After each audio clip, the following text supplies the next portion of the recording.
What's up, everybody, and welcome back to episode number 24 of the HMA Fantasy Wrestling Podcast. We are so excited that you have joined us today to listen into this episode because, in my opinion, it is the greatest HMA Fantasy Wrestling episode of all time. If you have liked our past projects, if you like our current project, the NCAA Champion Duels, you are going to absolutely love this episode.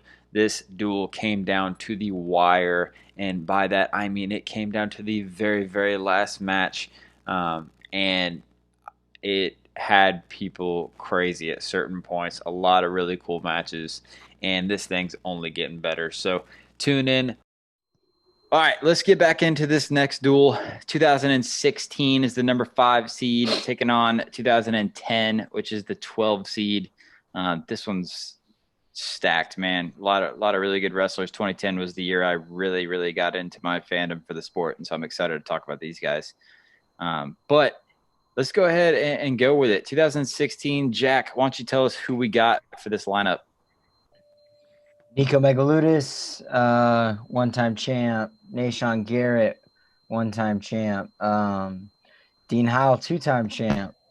Zane Rutherford, three-time champ. Isaiah Martinez, two-time champ. Alex Derringer, three-time champ. Miles Martin, one-time champ. Gabe Dean, two-time champ. Jaden Cox, three-time champ. Kyle Snyder, three-time champ. Insane. Yeah, it's a really good lineup. Man, and on the other end of it, 2010, Seth, run it through for us. We got McDonough, Jason Ness, Kyle Dake, Brent Metcalf, JP O'Connor, Andrew Howe, Jay Borschel, Max Askren, Jake Farner, and David. Anybody know how to say that? Zabriskie. Yes. Zabriskie. All right, cool. Well, again, with this one, let's take a look at it. Where do we want to end? Either or, I think one. Varner Cox. Or Varner Cox. I was about to say Varner Cox. That's what I was kind of thinking too. All right, we'll start off at the heavy guys. Kyle Snyder of Ohio State versus David Zabriskie, Iowa State. And Jack, at this point in his career, where are we with Kyle Snyder? He was a runner-up in 2015 and a champ in 2016. So he's world champ in 2015 and Olympic champ in 2016. So yeah, so we're fresh off an Olympic gold. Forgot about Snyder here. Versus David Zabriskie. And Seth, tell us a little bit about him. David Zabriskie was a 3-time All-American and a 1-time champ for Iowa State. So, Trent, were you around the program at this time with Zabriskie? Zabriskie was a freshman when I was a senior, so I competed on the same team with him, and then I coached at Iowa State his senior year when he won. I love Zabriskie, and he was a phenomenal wrestler, but I would probably say Kyle Snyder by bonus just because Zabriskie was weighing in at 225, and he would beat his athletes on conditioning. I think he had I don't even know how many overtime matches he had his senior year, and I think he won damn near. Was he undefeated his senior year? He might have had one loss, but he would always take heavyweights and hand fight them and neutralize them. And then overtime, they'd be so exhausted you get an easy takedown or an easy ride out or get out. He had a game plan that he stuck to, but I don't think that was working against Kyle Snyder. I think we definitely got two smaller heavyweights here, especially this year for Kyle Snyder. Sophomore year is his first year at heavyweight. So you got to think he's probably weighing around the same, right? But yeah, I think it's Kyle Snyder for bonus points for me. I'll go major decision as well. I'm in on a major decision for Kyle Snyder. Same here. All right, Earl. Yep, major decision. Everybody's following suit with a major decision for Mr. Kyle Snyder. And we'll circle back around to the top. 125 pounds, Nico Megaludis of Penn State finally captures that national title that eluded him for multiple years versus Matt McDonough as a freshman taking the national title there. But a little bit more in depth for it. Jack, tell us a little bit about Nico and his career. So he was a runner-up in 2012, losing to Matt McDonough, but he beat Jared Patterson, Zach Sanders, and Frank Pirelli in his run to the finals as the 10 seed. He was a runner-up in 2013, losing to Delgado. He was the 4 seed that year and upset Alan Waters, the 1 seed. In the semis, he was third in 2014, losing to Nashon in the semis, but he beat Corey Clark, Darian Cruz, Eddie Clamara, Jared Patterson, and Joey Dance in that route, which I thought was one of the more impressive runs in his career. And then he won it this year, beating David Terrell and Thomas Gilman in the finals, were his notable wins. On the other end, Seth, fill us in on Matt McDonough.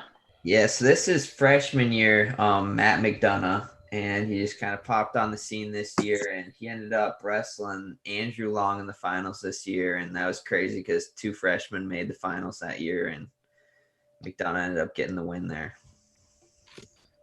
Yeah.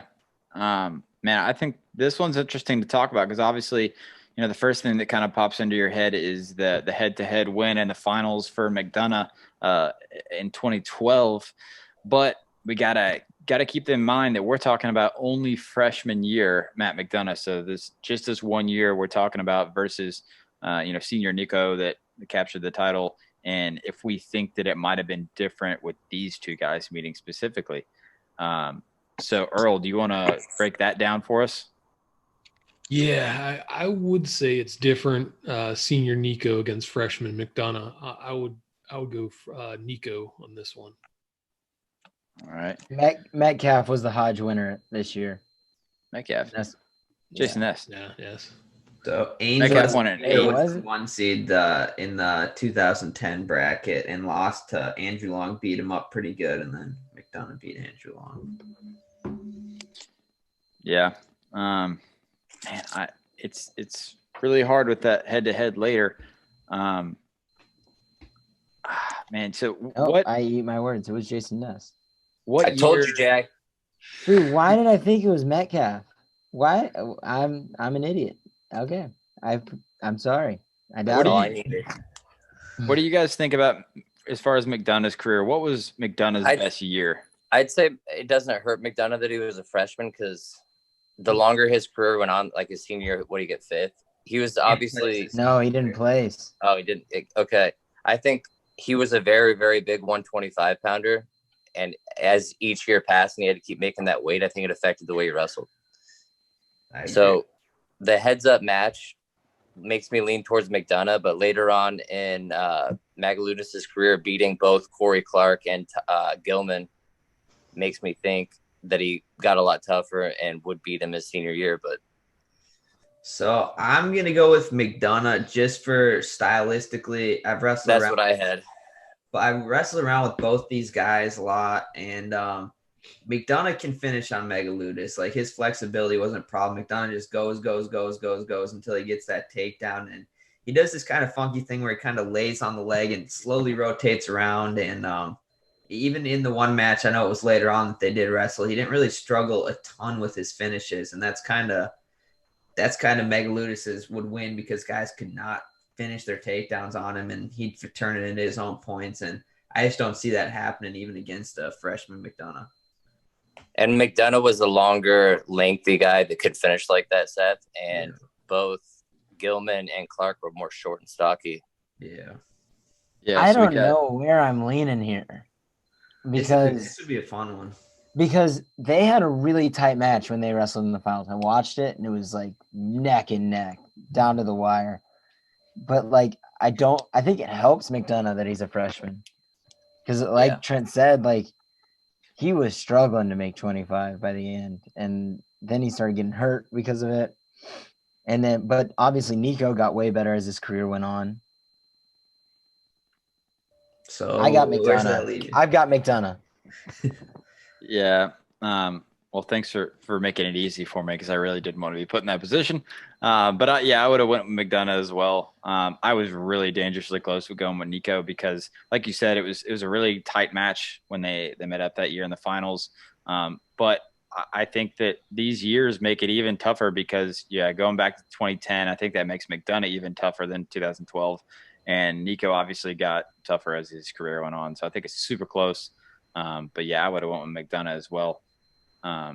So we've got McDonough with the win in this match, and we can go ahead and move on to our next match and see if a Hodge Trophy winner is finally going to get a win in this episode or not. So Jason Ness of Minnesota Nah. versus Nashawn Garrett of Cornell. Fill us in on Nashawn.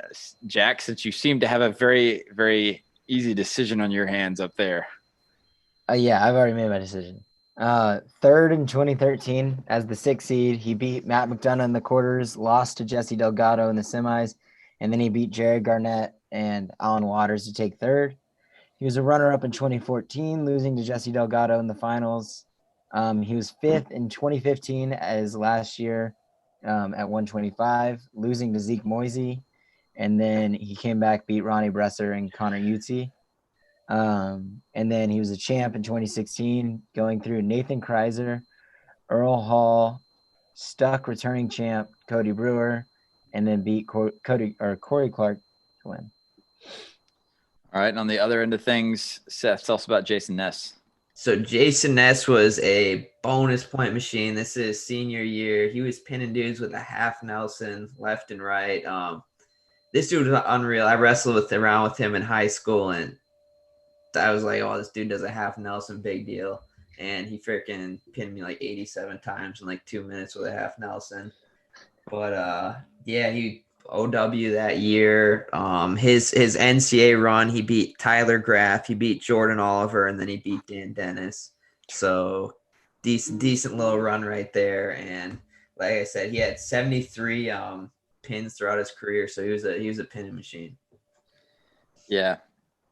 I mean, I'll start it off. We're talking about specifically these years for these guys, and Jason Ness 31-0 with 19 pins, a Hodge Trophy, and OW, and possibly the match that kicked off my super fandom for the sport, with him beating Dan Dennis in that last like 10 seconds. I'll never forget it. It's like a fake duck under bear hug straight to the back. I remember seeing that match and just loving the sport just 10 times more, going into the wrestling room and practicing that exact move. I was like, eventually I'm going to hit this in a match. It's going to be awesome. And so I can't pick against it, man. I got Jason Ness. No. I'm next. No. Nashawn Garrett was unstoppable this year. Literally unstoppable. When he wrestled Cody Brewer, he took him down to his back, let him up, took him down to his back again, and pinned him all in like 20 seconds. The returning national champ who dominated everyone the year before.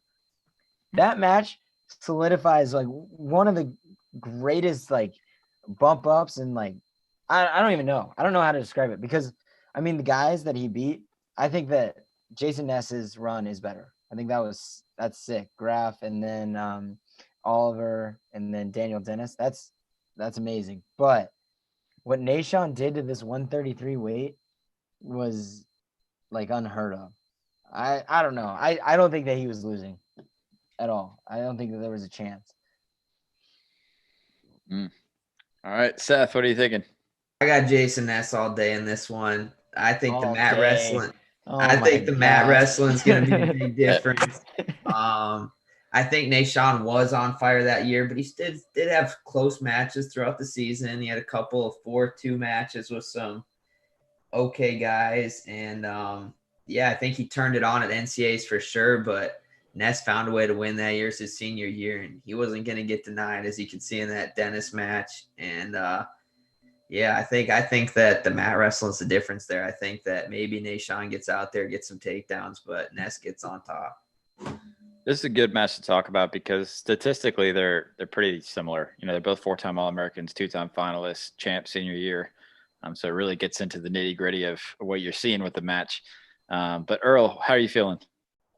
Yeah, I have to go with Ness also. I love all the pins he had. This weight class, we always talk about 149 in 2008. This weight class was, pretty far close up there. If you have all these world teamers of Ness, Dennis, Franklin Gomez, Graff, Boris Novichkov, Oliver. Yeah, Oliver hasn't been there yet, but he's just as good as those guys. So yeah, I'm going Ness. All right. And Trent, what were you feeling on this? Yeah, I'm going Ness in a close match. Ness was very dominant. I remember when he was a freshman, he wrestled Fanthorpe in the duel, and I was like, who the heck is this kid? Because he was very, very good at a young age and just kept getting better. And he, like at the senior level, he took a few years off, then he came back, and I think in one tournament he beat Molinaro. He could wrestle in all positions, and I think I'll go with Ness. Yeah, cement mixer Molinaro. Stuck. Yeah. I can visually see Jack's blood boiling right now. I mean, I'm not upset. I don't think it would happen. I mean, Yeah. Nahshon Garrett was untouchable that year. Hey. I don't think it would happen. Didn't Brewer beat him after that in freestyle like a couple months later? We're talking about folk style. I know, Talk that's what about- I'm saying. We can talk about Jason Ness's freestyle career. Then he did. I don't think he wrestled. Hey, this is a crazy thing about Jason Ness is he was suffering some bad neck injuries his whole career. Like I talked to him, I talked to some people. I think he was on the mat maybe once a week during his senior year. Man, This year or the year he won this year, the Hodge that's Trophy. amazing. that is crazy. But jumping down to 141, Dean Heil of Oklahoma State versus Kyle Dake. So tell us where they at in this year specifically. Seth, start us off with Kyle Dake. This is also freshman Kyle Dake here, beat Montel Marion in the finals, and yeah, freshman year. This is where he started his unbelievable college career. All right. On the other end of things, Dean Heil. He was fourth in 2015 as the 14 seed, beating Le'Veon Mays in the first round, or in the second round, and then losing to Chris McCarty in the quarters. Came back, beat Anthony Ashnault, Kevin Jack, and then lost to Devin Carter for third. He was the champ in 2016, beating Randy Cruz, Joey Ward, Anthony Ashnault, and Bryce Meredith to win it. Yep. And I think that if we're gonna look at this match, is there danger or not? yeah. Because like if there's not danger, then it's a lot closer. Like if there's danger, then like it's a totally different Dean Heil. I think unfortunately we have to say no danger because that was not in the rules in either of these years. So to make And I it think as it's actually realistic, something I've got to think about. yeah, I Very agree. Defensive match. I think danger kills Heil in most matches. And I mean, Oh, yeah. Can we just call it the Heil rule? Because No, when they made the rule, Dean Heil tweeted, he said, "Mama, look, I made it," or something like that. like was like took a picture of it, and it was. I mean, it's 100% because of him. Oh yeah, I mean Georgie had him on his back for the whole match. Oh yeah, in the scuffle and in the regular final. So did Bryce. For the most of them, a good percentage of the match, he had him in danger. Like, man, I don't know. Like, I have a lot of wrestlers that I really love in college wrestling. For Dean Heil, though, it goes the other way for me, man. I don't know. Like, I like the guy, but just I cannot get over how many matches he won because of that stupid position that is now a rule. Oh, man, I hate it. I hated it. Yeah. DiCamillo should have won that match. But anyways, let's go ahead and get into it. Earl, what are you seeing from these two guys? Yeah, it's hard to try to frame Kyle Dake in just this freshman year because he obviously wasn't the same guy as he was 2 and 3 years later. But I don't know. I feel like he'd find a way to win this thing. Regular decision. He beat. Yeah, I think this is the year, and then he beat Reese Humphrey in tiebreakers in the semis. And yeah, like you said, he was the one seed going in, so he had a good year, and he just found a way to win, just like he did his entire career. I got Kyle Dake too. I've got Dake. Give me the GOAT of college wrestling.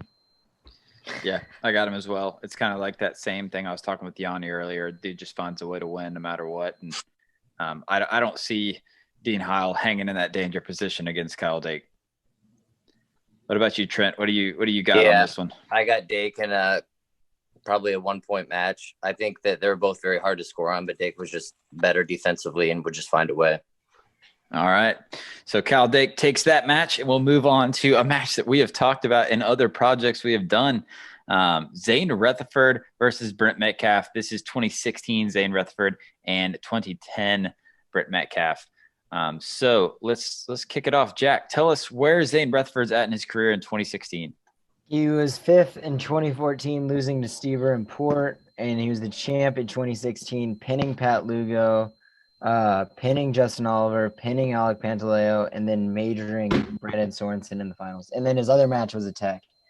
So he bonused his way through the tournament as a sophomore, redshirt sophomore. Man, was he undefeated this year? Yes. Yeah. Man, You asking about Zane? Yeah. He was undefeated his last 3 years, bro. Yeah. You guys tried to freaking. No, he lost his senior year. What's that? Didn't Zane lose his senior year? no, Who? he won a Hodge Jr. Oh, that was Stever. Yeah, that was Stever. I was just thinking because To Zane. Yeah. this year Daringer wins the Hodge, but like That's what I was thinking of.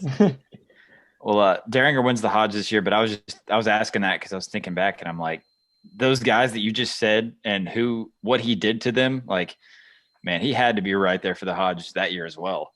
But who are you talking about? Zane. Right there that year. Oh, that was yeah. the They year he wanted did. to give it to him, but they gave it to Daringer because of his legacy. Yeah. It was a legacy give out. Yep. Well, on the other end, Brett Metcalf, Seth Filson. So this is his senior year. He was a 2-time champ, 3-time All-American. This is the year he lost to Lance Palmer at Big Ten, so then wrestled him again in the finals at NCAAs and ended up winning that match. So he won the Hodge the year before, and yeah. The senior year, Brent Metcalf. I'll start us off. I think it's going to be Zane. I think 2008 Metcalf was his best year whenever he won that crazy weight class. The loss to Lance Palmer kind of solidifies it for me. You guys know where I stand with this, so. You're Zane, Team Zane. All right, Trent, what do you think? Yeah, I'd go Rutherford in a really close match. I think the Palmer loss sways me. I just know how good of a competitor Metcalf was and how he would break a lot of really, really good wrestlers, but Zane could match that pace and was better on the mat. So I got to give him the nod. Yep. How about you, Earl? Yeah, it's kind of to echo what Trent said. I think they're pretty similar in their strengths, except for Rutherford on the mat separated himself. So I'm going with him. I completely agree. So we got Zane Rutherford with the win at 149, and it's honestly not as much of a conversation as I would have thought. But Rutherford winning this match, moving on, and we're going to go to 157 pounds where Isaiah Martinez is going to take on JP O'Connor. Jack, kick us off. Isaiah Martinez.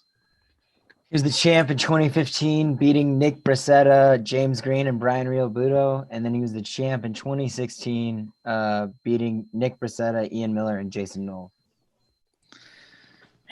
All right. JP O'Connor, he was a senior this year, 35-0 undefeated. He was a 3-time All-American, 1-time champ. And I think he might have, I think he was first in Harvard history or something like that. Jesse Jansen was first. I think he was second. Second. So, yeah, one of the best wrestlers to come out of Harvard. And, JP O'Connor. All right. The Harvard man. Yeah, I think for me, it's a pretty easy one here. It's Isaiah Martinez. Again, we kind of talked about it, but at this point in his career, we're thinking about Isaiah Martinez being a 4-time champ. We're definitely thinking of him being one of the best to ever do it. And so it's just one of the situations where there's not many dudes I'm going to pick over Isaiah Martinez in this year. So Imar, decision. Jack. Imar. Yeah. All right. Trent. Yeah, Imar for sure. JP was very tough, went undefeated his senior year. He was good on top with legs, but I think Imar was just a little bit on a different level. Same for you, Earl? Yep, clean sweep. All right, and we're all going decision here? I would offer up a major, but if y'all are okay with this decision, I'm okay with that too. If it was, I think Martinez, his freshman year, had that unreal bonus point kind of streak at NCAAs, but he didn't bonus as many guys as next year there. Yeah. I'll say decision. Yeah, cool. All right, Imar moving on. And we are going to head to 165 pounds with our second Hodge Trophy winner of the duel, Alex Daringer. This is senior Alex Daringer versus Andrew Howe.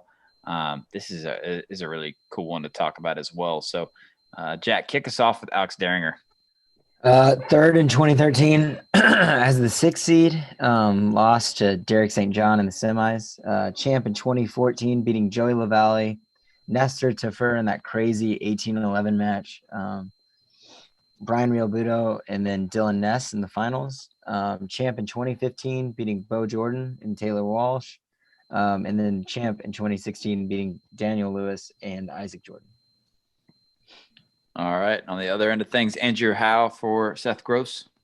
Andrew Howe, this was his sophomore season, and this is before he went to Oklahoma. He was a finalist as a freshman, was a runner-up, and then he won it the next year, and he wrestled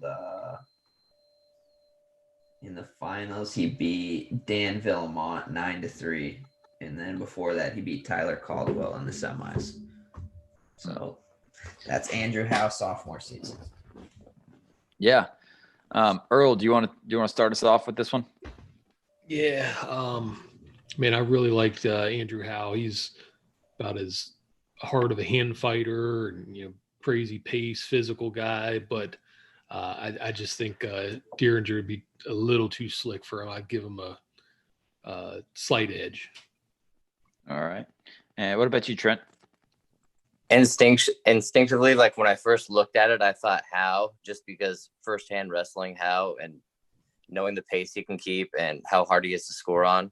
But what sticks out in my mind is Perry defeating Howe twice that year. And I think Daringer was a little bit better than Perry.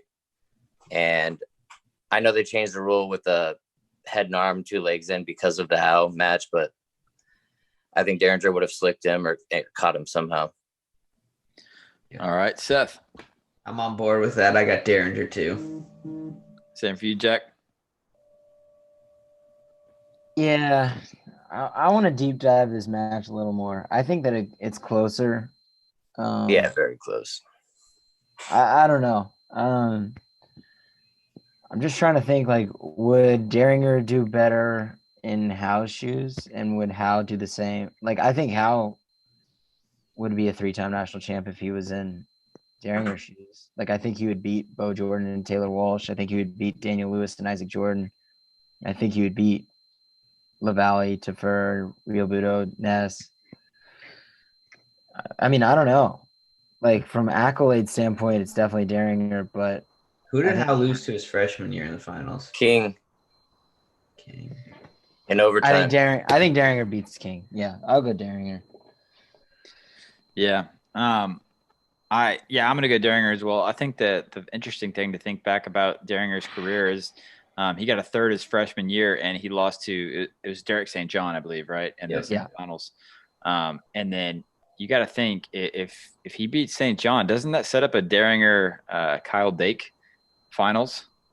I believe that would have been or is that the year after? David Taylor. Derek St. John won that year. Yeah. Oh, did he win? That was the year he won, wasn't it? Yeah, he beat Welch in the finals.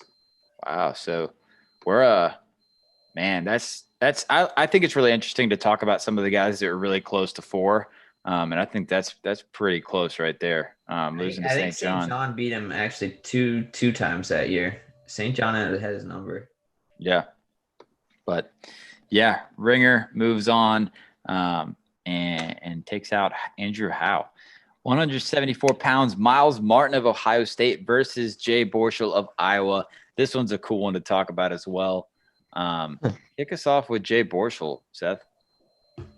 Jay Borschel was a 1-time champ, 2-time All-American for Iowa. This was his senior season, and he beat Mac Lunas in the finals, and he beat Chris Henrich in the semis. And in that match, he was losing 9-2 in the third period and came back. Yeah, that was one of the loudest atmospheres I've ever heard when he secured riding time, like as the clock expired. Jeez, 10-9 win that match. Huh? Yeah. was not going to be denied. Henrik got 2 or 3 first period takedowns. Yeah. And if you watch that match, you'll feel like a hurt in your heart. I remember watching it because Henrik hit this sweet. It was a knee pull, and when he knee pulled, like as he grabbed the leg, he would sweep his arms and put him right on his butt like immediately as he hit it. So he just blow through him, and his setup was he'd go tap tap tap like snap go, and so Borschel was like all up here, and then Henrik was down, hit him. It was really cool. It was really cool. Yeah, man. And also another thing for Borschel this year was, that crazy one in the semis and then hitting Mac Lunas in the finals. Mac Lunas is undefeated 1 seed that hadn't been taken down all year. And Borschel ends up taking him down either 2 or 3 times. So that's pretty solid run there for that year. And then on the other side, Miles Martin. Jack, take us away with Miles Martin. He was the champ in 2016 as the 11th seed. He only hit 1 seeded wrestler until he got to the finals. So he was the 11th seed. He hit the 6th seed, but then he wrestled, I think I want to say Matt Reed from Oklahoma, who was unseeded, and then he wrestled Leyland Weatherspoon in the semis, who was also unseeded, and then he wrestled Bo Nickel. So just an interesting stat I found. So I wanted to look up more wins. He beat Nate Jackson at Big Tens twice that year, who was the only person that beat Bo that year as well, until the finals, obviously. He also got beat by Bo that year 3 times. I think it wasn't close. He got pinned in the first period at Big Tens. Yeah, it wasn't even a thought. And I wonder if that might have gotten to Bo's head for the finals. I think, Bo might have been thinking, all right, I'm going to walk through this guy, and then got caught in that throw, and then really had to turn it on and try to come back. And it was kind of too late at that point. But that's another situation like I talked before, man. This Miles Martin freshman year 11 seed is the only thing standing in the way of Bo Nickel being a 4-timer. I think that's another, and really it's one throw that stood in that way. But this is an interesting match for me. I think that freshman Mymar is as great as he was, and that run he had. Like you said, he didn't really hit too many of the top guys. He had a decent year, but for me, I think it's Jay Borschel, and I don't know. I'm even throwing out the potential major here for Borschel. Yeah, I got Jay Borschel regular decision in this one. Jay Borschel regular decision for me. Yeah, I'd agree with Borschel regular decision. I think that Martin always struggled with, who was the 84-pounder from Iowa? Brooks. And I think Borschel was a little bit better version of Brooks. Yep. Earl, what do you think? Yeah, give me Borschel with the regular decision as well. All right, Borschel regular decision. And we'll go on. We'll keep going. We got 184 pounds coming up. Gabe Dean versus Max Askren. Tell us about Gabe Dean, Jack. So he was third in 2014, losing to Ed Ruth after beating him in the scuffle finals. He's the champ in 2015, beating Tim Dudley, Sammy Brooks, Vic Avery, and Nate Brown to win it. And then he was the champ in 2016, beating Pete Renda in the semis and Tim Dudley in the finals. All right, and on the other end, we have Max Askren of Missouri. Seth, tell us about Max. So this was Max's senior year, so he ended up being a 1-time champ, 3-time All-American, and he beat Joe LeBlanc in overtime in the semis, and then he beat Kirk Smith in the finals 10-3. So that was his senior campaign there. All right. Earl, kick us off. What do you think about this one? Yeah, that Max Askren semi with Joe LeBlanc, that was a pretty wild match. Recommend going back and watching that one. Pretty good stylistic matchup. Askren was 97, I think, for his entire career before coming down to 84. He battled with a lot of those guys, the Varners and Bresters and stuff like that. So He may have fared well if he was 84. I think they probably had Raymond Jordan there before him. But, I'd probably lean towards Gabe Dean, but not by much. All right. Trent, what are you feeling with this? Dean by decision. Max was a very, very tough wrestler, but what sticks out in my mind is Dean beating Ruth, and Ruth having a nasty cradle like Askren. If he can get past Ruth's cradle, then I think that he can get the decision here. Yeah. Jack. Dean. All right. And Seth? I'm going very, very close, but Dean. All right. Well, yeah, I'm on board with that one. Gabe Dean as well. Clean sweep. And we've all got a decision for Dean. Yeah. All right. So that sets up, man, that sets up a 15-12 match where the last match could leave us in a tie or could push for the win. But last match of the duel, Jaden Cox of Missouri versus Jake Varner. This is a very exciting one to talk about. And tell us where they are in their point at this point in their career. Seth, where is Jake Varner in 2010? Jake Varner is a senior in 2010. He was a 4-time finalist, 2-time NCAA champ. He beat Craig Rester that year and Cam Simez in the semis. And he might have went on to win a gold medal or something like that in the Olympics. But yeah, Jake Varner, a monster, had a very, very good college career. Awesome. And the other end of things, Jaden Cox. Wasn't Varner on the world team in 2009 too? He might have been. I think he made. Yeah, I think that's right. He made one. You would know better than us. Yeah. I'm pretty sure he was. So he was already a world team member by his junior year. Yeah. Well, Jaden was a champ in 2014, beating Connor Hartman from Duke in the quarters and Nick Heflin in the finals. He was 5th in 2015, losing to Kyle Snyder in the semis, and then dropping another match to Morgan McIntosh in the next round. He was a champ in 2016, beating Brett Farr in the semis, and then Morgan McIntosh in the finals. And then this year he made the Olympic team and got bronze as well. Oh, man, I don't even know where to start on this one. They're so similar, I feel like. They're so stingy. Yeah. Oh, I mean, they're both incredible defense, stingy, and it's tighter matches. For me, I feel like Jaden might be a little bit better in the offense position. I think he might be a little bit better scorer. A little bit. I think it favors him if they get into scramble positions. And so super, super close. It's really hard to be nitpicky with these two guys for me, but I think I'm going to lean Cox because of his I think he's a little bit better offensively. So I'm going to lean Cox on this one.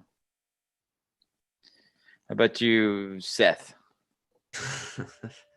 Trying to make different people go first. Man, this one's so hard for me. I don't know why. I love Cox, and I think he's the best U.S. wrestler right now. That's probably an unpopular opinion, but that dude, as of like this year, is unstoppable. 2016. Oh man, he did go on to win a bronze that year. I think he got a lot better after that and jumped levels. I think Jake Varner, at that time was close to, getting close to his peak. I'm gonna go Jake Varner in a very, very close match. All right. Didn't what about think I was you? gonna do that. Oh man. Yeah, this was coming down to it. This is tough. I already got things in my back of my head trying to figure out how we break a tie. But Trent, what are you feeling? I think we might know where you're heading. I don't want to seem biased, but I'll say Jake Varner, very tight match because I think they were both very, very hard to score on. And if it came down to overtime rideouts, I think Jake Varner was better on the mat. Yeah. Jake Varner is the best overtime rideout wrestler in history. Write that down. I feel like he always wins in rideouts. I don't know. I don't know if we get there. I think we end it before overtime. I think Jaden has the best defense ever. I don't know. Did they both have losses on this year? Do we know? Varner lost in the Big 12 finals, but avenged it a week later. Jaden was the 2 seed because McIntosh was the 1. So I want to say that McIntosh it might have just been because McIntosh beat him the year before and they never met there. Because Missouri doesn't have that tough of a schedule. I don't know, Earl. What do you got? Oh man, well, Seth, I don't think it's unpopular opinion that I think he is the best freestyler right now. I agree. But just limiting this to 2016, I have to go with Varner. Okay, cool. Yeah, I think he wins a tight match, overtime, ride out, something like that. Wow. Crap. All right, Jack, what? It's already decided, but are you leaning Varner? I don't have to make a choice here. You still have to make a choice. We're making you make a choice. Make a choice, Jack. I think Varner, like, by the end of his career, it just seemed like he wasn't gonna lose. I didn't really like Varner, but I was like wanting him to lose, and it just seemed like he wouldn't freaking lose. I think Varner could have won the Hodges senior year. He was he controlled every match and he avenged I take that back. He had the loss of Big 12, so I got to eat my words. Hey, Jacob, didn't we say Kyle Snyder by major decision over Zabriskie? Oh, yes, we did. Oh, thank you for saving me. Oh, thank God. Okay, that makes me feel so much better. I can't choose against Jaden. I'm going Jaden. All right. That's by far the hardest one so far. I don't know. Yeah, that one's tough. I'm so glad that you brought that up because we did do major decision and I just missed that. Because I was sitting in my head thinking, how do we break a tie? Because the first criteria that I had, and honestly, the only one I thought was bonus points. And then past bonus points, I guess we were going to have to go back and decide which match was most likely to have bonus or something. But even in bonus, it's like if there was a major in 2010, like that was the only way to tie it. You know what I mean? Yeah. So true. They would have both had the same amount of bonus. Yeah. There's gonna be tiebreakers for sure. Yeah, we definitely gotta dive more into those tiebreakers because I about had a heart attack right here trying to figure out. Maybe you should just do like a Twitter poll on which team's gonna win, and if it's tied, you take the winner. That's true. Well, we have the Twitter polls up, so we have individual matches, but we could have. That's a good point. We could have went into the Twitter poll and figured out overall. Or we could just do sudden victory, like last match. Whoever wins the last match, they win it for their team. I think we just put all these weights in a hat, randomly pull a weight, and then pick the runner-up versus the runner-up. Oh my gosh. Crazy stuff. I don't know. But all right, man. Well, this is awesome. We have come down to the end of this thing, and 2016, the 5 seed edges out 2010 by 1 point, 16-15. Crazy duel. A lot of fun to talk about. I'm just blessed you guys joined me and had such great conversation with this. Thanks again, Trent, for coming on. We love having guys on, especially guys that are as knowledgeable as yourself and have wrestled with a bunch of these guys. So really cool to have your unique perspective. Thank you for coming on, man. Yeah, thanks for having me. All right, but hi, Trenton. Same thing. Earl, Seth, Jack, always a pleasure. Love doing it. And I can't wait till the next one. So from the HMA team / open mat team, this is Jacob Hughley and the gang signing off. We will see you next time. Thanks for listening in.